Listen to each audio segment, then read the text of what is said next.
Each team has the ability to work in sprints where the product manager will sort of guide the product work that's being done. The engineers will fulfill those tasks, all the engineering work that needs to be done. And we'll kind of cover everything from new features to also just maintenance. Hello, everybody. Welcome to another episode of Behind the Experience, where we give you an inside look behind the top product-led experiences. Each week, you'll hear inspiring examples. You'll also hear proven strategies and hard-earned lessons from experts. This is one of your co-hosts, Ramley John, and I also have my co-host here, Lila. Hey, Lila. Hey, Ramley. Hey, everyone. How's it going? Good. I'm also joined today by Dan Hanawalt, the UI UX team lead at AWeber. Hey, Dan. Hey, everybody. So glad to have you here. So we're going to get right into it. We were chatting pre-show and you showed us some pretty exciting things. So I know people are going to want to talk about it, especially, spoiler alert for later on. There's been a lot of checklist talk around lately. Yeah. Ramley and I were just on a call with a customer and we were giving them advice about their checklist. We've been talking about our checklist. There's a checklist frenzy going on and we're riding this wave and we're loving it. So before we get into that though, maybe we could set the scene a little bit, Dan, and you could tell us, what does success look like for new users at AWeber? Sure. Kind of overall. Yeah, so we are an email marketing company. And so whenever, like the customer base that we serve, they tend to be small businesses. A lot of them work online primarily, but it can be anything. Like we have brick and mortar businesses as well, but they tend to be small businesses, small to medium-sized businesses. So when it comes to email marketing, some of our customers, they understand marketing through and through. Some have no idea, like they're just stepping into it for the very first time. And I would say like that's more of the case for most of our customers. So we try to provide as much education as possible for them because there are several things that you have to have set up in place in order to have a successful email marketing strategy. So in particular, we want to, for instance, if you're coming from another email service provider, for example, we want to see you being able to import your subscribers from there.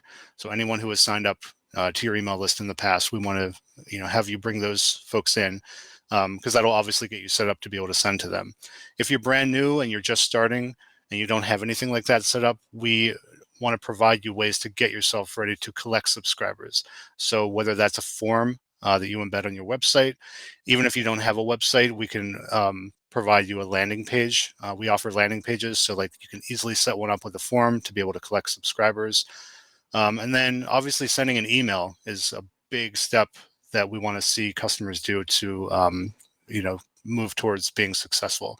So we consider like a new user being successful when they either have subscribers that they can bring in, that they can collect new subscribers, and then be able to message those subscribers. Those are the basics they need to be ready to go. And from there, like we can, we have lots of other options for them. We have lots of email automation options, and there's lots of like fun and interesting directions that they can move in to make email marketing kind of work for them instead of them having to tend it every day. There's a lot of set it and forget it campaigns that they can set up and just kind of make that work even while they're sleeping. So, but again, getting those key elements in place, that's what we would try to focus on first to make our customers successful. It totally makes sense, and we're actually going to see this in a bit around how you structured your checklist to follow through that path. But yep. Spoiler alert for people who are tuning in. Before we do get there, you're talking about like the path of new user journey success. I'm guessing you're looking. I want to talk a little bit about metrics. What kind of metrics do you take a look at? I'm guessing you're looking at like the funnel conversion to each of those steps. But are there metrics that, because this is a big question we get asked a lot. It's like, how do I measure? What is the metrics that you take a look at for onboarding? And it really depends on the company. So what is that for AWeber? Yeah, so we do have what we call our new user experience that every new customer goes through. And each step of that we monitor to see like where are there drop off, like where there's drop off along the way. And so obviously that like complete like NUE, we call the NUE completion. Like Yeah. that's something that we look at.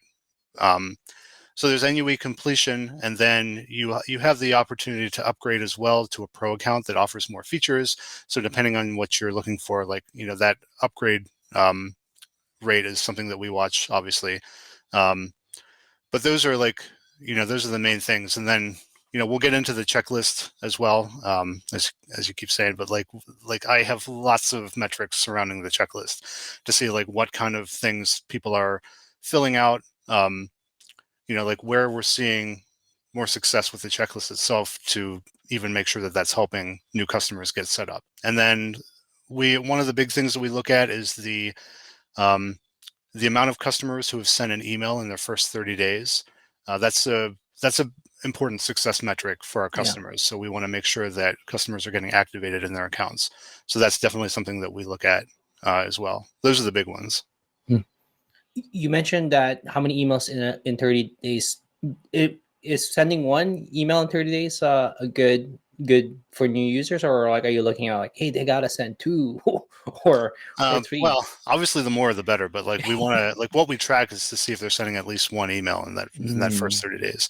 Because we've seen that there's quite a big hump to get over there, like sending that first email. And after you do that, it's it seems to be much easier. And we see like we definitely have success for our customers tied to that metric. Like we've seen that they end up being customers with a longer lifespan and are more successful overall.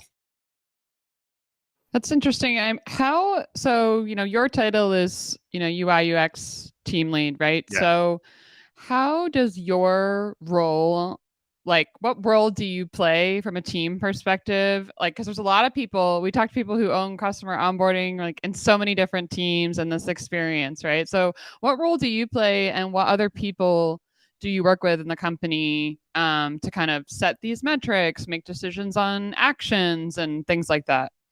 Yeah, so the way that our company is organized, the designers are within the product team, and I report directly to the director of product. But then, well, I lead the design team, so I'm the manager of the design team, and that includes the UX designers and the UI designers. And we are distributed across various internal teams that focus on different areas of the product.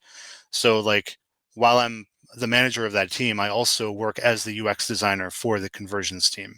And the conversions team handles like everything from if you're coming from our public site, our public facing like marketing site, into the app. So once you're into the app, like, I'm responsible for that experience, like getting you set up, getting you activated, and, trying to provide resources like education and things like that for new users. And then obviously like upgrading as well to a pro plan. While I cover those things, I've got a UX designer that covers all of the areas where you can create content. So the message editor, like the actual message builder, the landing page builder. So she covers UX for that. I have a UI designer that works with her specifically for those things. We've got other UI designers that focus on other areas of the app itself.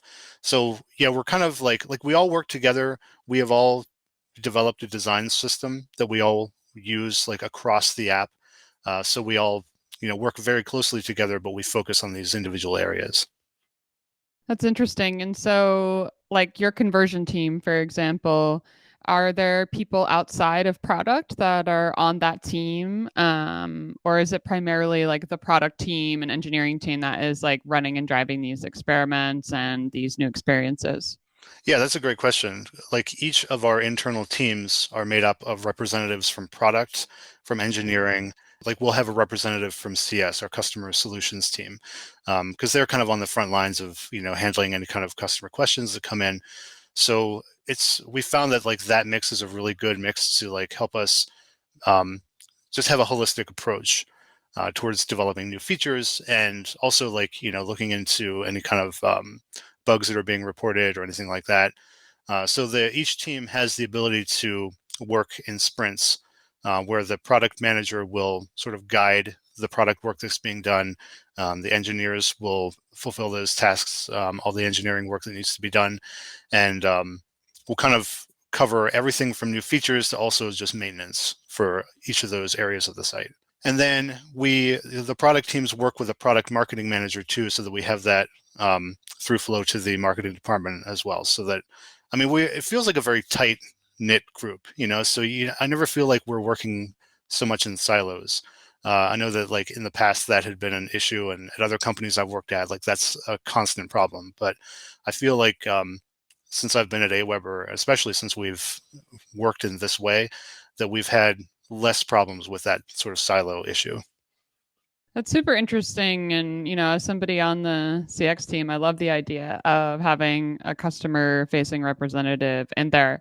Actually, I get this question a lot, and maybe you could talk, if you know, any insight into this, like how you do this at AWeber. But a lot of people ask, like, how do you get CX's input or CS's input onto your roadmap or into your designs, like without like a one-off meeting? Or how do you prioritize that versus the other feedback that you get from other teams like sales and things like that? It's totally okay if you don't like work on that side, but I'm just wondering if you have any processes in place for that, or like how you might run a meeting or something where CS is giving feedback, or if they have like a system that they follow, a suggestion box, or I don't know. Yeah, we do have systems in place for that. So for instance, like every time we do sprint planning, so we operate in 2-week sprints, and every time we do sprint planning, that whole internal team is present for that, including the representative from customer solutions. So on the conversions team, like she can bring to us issues that she sees coming up that she knows that our team can address. So like we always have that constant input, but also like as far as like just tracking, like for instance, like what's worth our time fixing, like if we have a ticketing system that we use internally. So if customers are submitting some kind of bug ticket and we see that same issue being brought up over and over again, that's all tracked. And so like we can easily associate like a customer value with that and understand like what kind of impact that's having on our business. So that makes it easy to prioritize the right task at the right time. And then like, those are the things that we'll always kind of discuss first. And then there might be other things that don't have as much of an impact, but it's a really easy fix that we know that we can do quickly. So I think that the key to all of that is that close communication that we have between departments, because we can easily just say, yeah, this is like a 10-minute fix. Like we can get this done. And it just kind of makes it easier to work that way. Absolutely. That's super helpful. Thank you for sharing that. I want to get into that checklist now that we've been talking about. They've waited long enough. I know, right? So for people who have waited this long already, here it is. So we are taking a look at here is a checklist after somebody has signed up. It says, welcome to AWeber, and I signed up for this. So it's welcome to AWeber Remly. There is one thing already checked off. You completed your account details. There's 5 other things. Publish your pre-built sign up page, import your subscribers, welcome your new subscribers, connect Stripe, and then sell your first product. From our discussion, you said that this is something new. Can you talk a little bit about this checklist? Yeah, it's been around for probably, I want to say like, it's been over a year now that we've had it out. So it's not like brand new, but relatively speaking, like this is something that we've recently introduced to help guide some of the education that someone might need. So for instance, if you sign up for AWeber, you're brand new to email marketing and you don't know all the steps that you need to take to actually be able to use our product, we want to have this all there for you, because we've seen so many customers sign up and then just like their account sits there unused because they feel like they're not ready, and that's usually not the case. It's usually they just need a little bit of a push to understand like this isn't as hard as it sounds. So having this checklist kind of gives you that easy way to like get yourself set up. And this checklist is actually populated depending on what you chose in the onboarding survey. So there's, when you're a brand new customer, you walk through like this, like 4 or 5 step survey that just asks you some questions about the kind of tools you use and what your business goals are. And based on your choices there, that's what informs what you'll see here. So for instance, like if you don't have any way to collect subscribers, like I should say, if you're not if you're not importing subscribers or anything like that, something that you want to do is be able to collect subscribers. So this landing page we've set up for you so that all you have to do is publish it. Like you can open it up and you can edit it to make, to customize it however you want. But like you could literally just publish it as is and use that as a place to send people to sign up for your email newsletter or any kind of updates. So one of the things that we're moving towards with this checklist, the way it's evolved since we've set it up, is trying to have more turnkey solutions. So like things that are already done for you. And this landing page is a good example. When we first set the checklist up, the checklist item said, build a landing page. And while it's easy to build a landing page from scratch, like there are lots of templates that we have available for you that you can start out with. This is much easier, like just to make one that's fairly generic that you could just activate and use as is. So we're trying to get everybody set up so that nobody has an excuse to say like, well, I just don't have the time to build this landing page or whatever. Like it's already here for you. That's like one of the important steps from the checklist. And then so for instance, if you have indicated that you have subscribers from another service, we give you the step to import them. And again, we're trying to get you activated as soon as possible. So this will allow you the ability to actually email your audience, to keep in touch with them. And especially if you've been emailing an audience from another subscriber, you don't want to have too much of a lag in time, because you don't want to end up, sending your subscribers a message 6 months later and they're like, they've forgotten who you are and they unsubscribe right away. And like you want to keep that audience fresh and keep communicating with them. Another thing I see you have here is connect Stripe with AWeber. So that means you must have indicated that you have a Stripe account.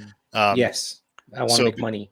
Exactly. So, and we know that you do. So we want to provide, this step to make sure that you go and like get this integration set up so that like your Stripe account works with AWeber. Interesting. So this adapts to the questions that was people signing up. Interesting. That is super, super cool.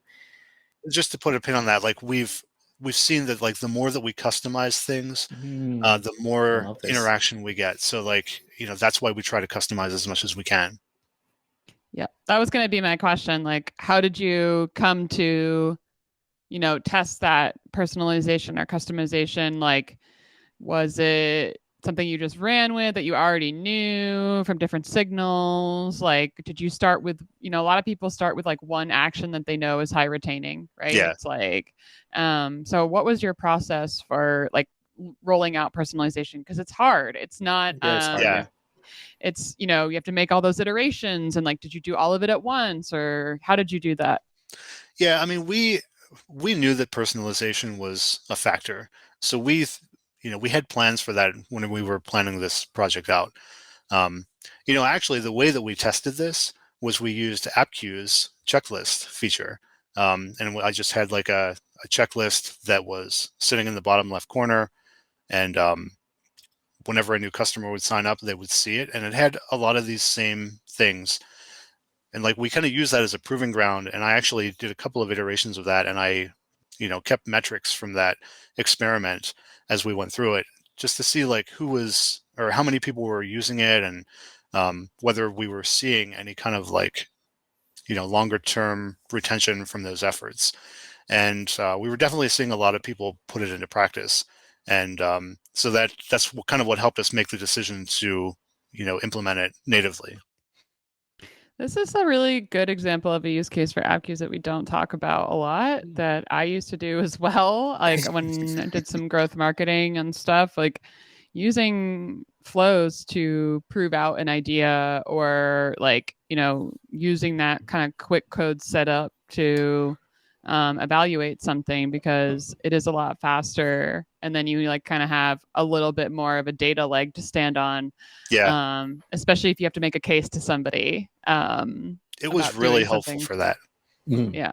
Yeah. For all those things you mentioned, because like I was able to do that on my own without engineering support.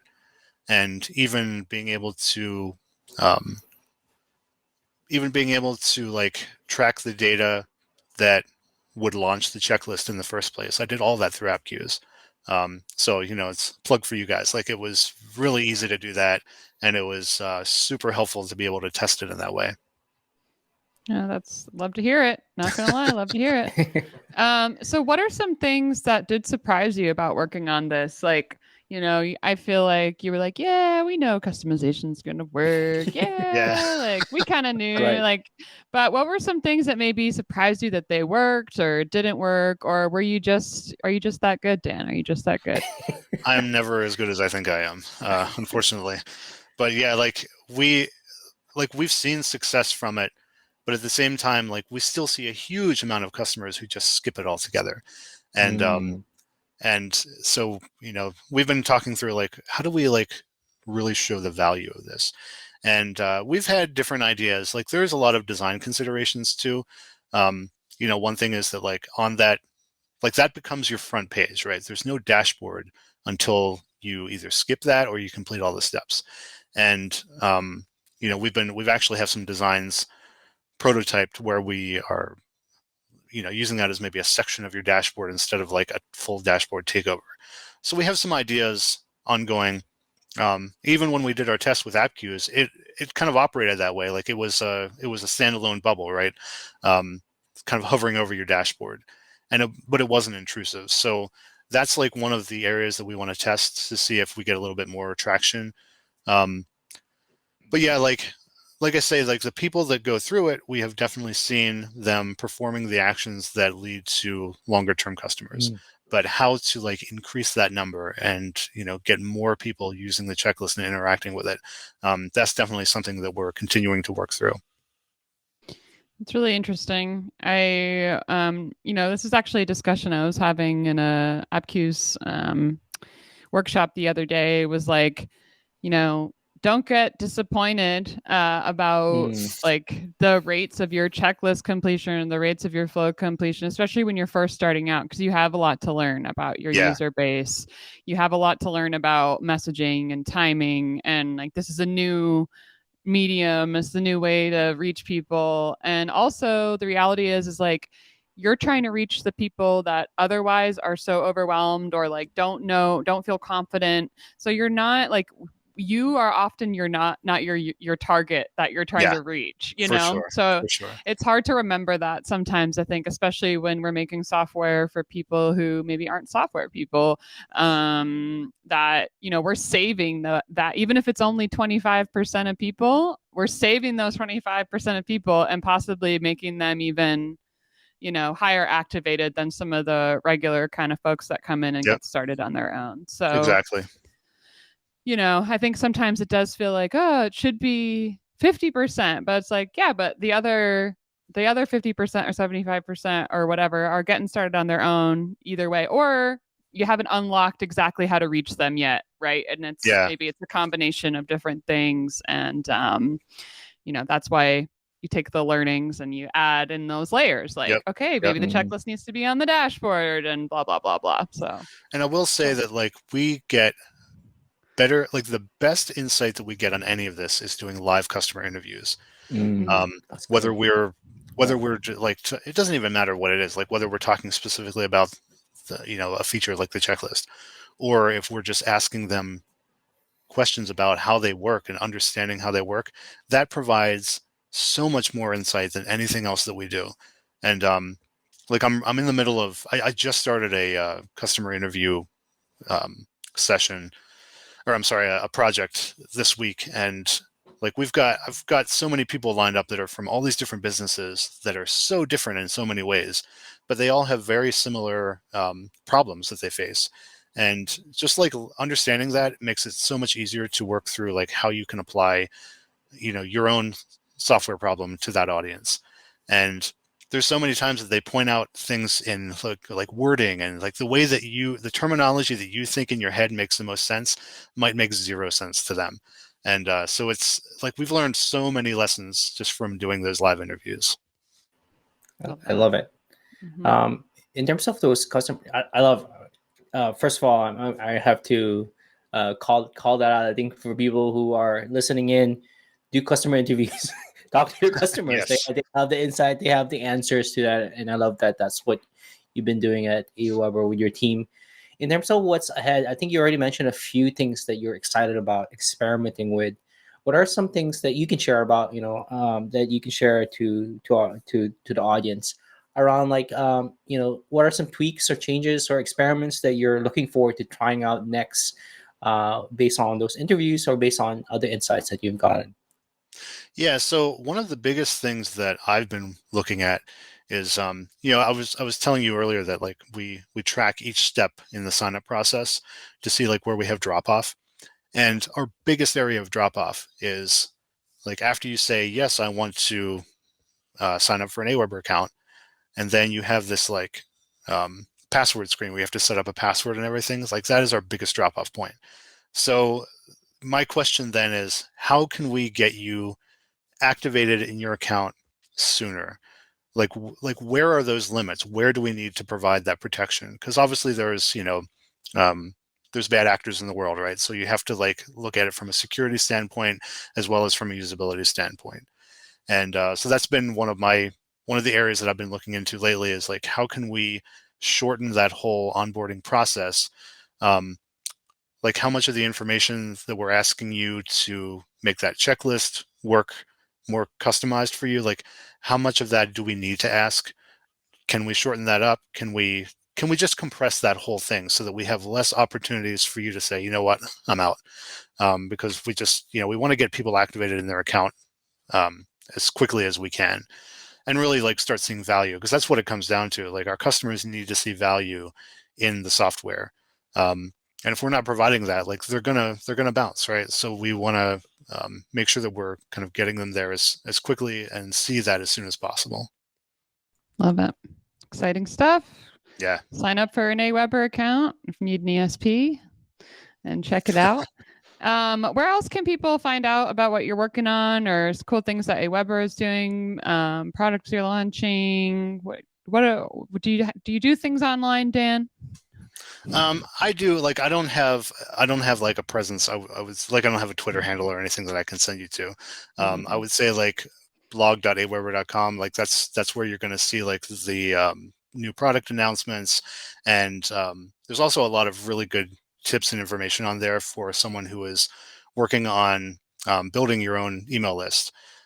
We have a great YouTube channel that has lots of resources and lots of videos on like everything from basics to like more detailed experiments that you can do and more like really cool automations that you can set up to kind of make your emails just like work automatically for you.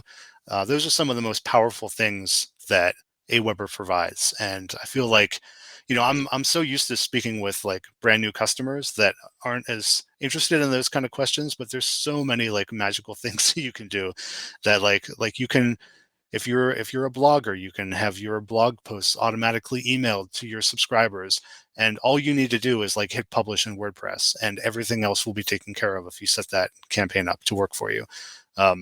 It just makes it so much easier to keep in touch with your audience and to have that like dedicated audience that's not controlled by some social media algorithm that like you can contact and stay in touch with and actually build relationships with. And like, if you're selling products and services, like you've got that that list of contacts there that you can always reach out to, and it's just so much more powerful than using social media. So like we're always trying to promote that, and so yeah, like I would say follow along with the blog, and you'll get lots of information and tips on how to do that. Awesome, love it, and also maybe some inspiration on how to do YouTube videos. I'll be checking that out as well. Absolutely. So, super exciting. Well, thanks for being here, Dan. Yep. Thanks so much for having me. I really appreciate it.